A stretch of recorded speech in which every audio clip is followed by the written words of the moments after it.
I get a lot of phone calls, a lot of questions about dehumidifiers, using a dehumidifier in their home as a method of preventing mold growth.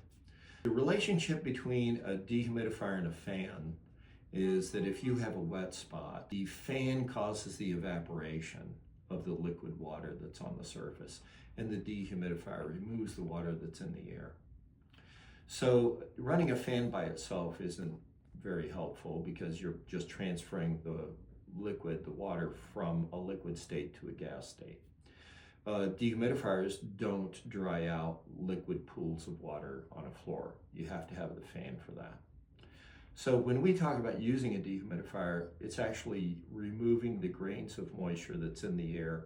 When you read different things, you're going to hear different stuff about what's the threshold value of sporation of natural occurring spores on surfaces.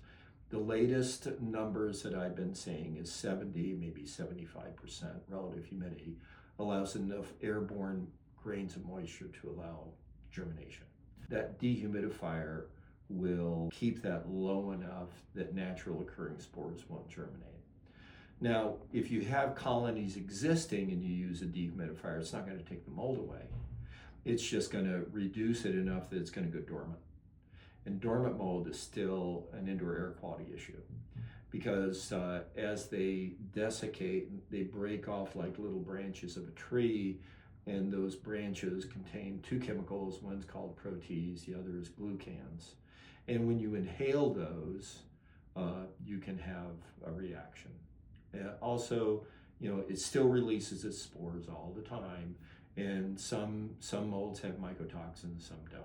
It's a bad thing to have mold in your house. You got to remove it. So that's the use of a dehumidifier, to prevent it from occurring and then having it dormant so that it doesn't continue to grow after it's established. Bob Bennett, Farsight Management. It's better to use Farsight than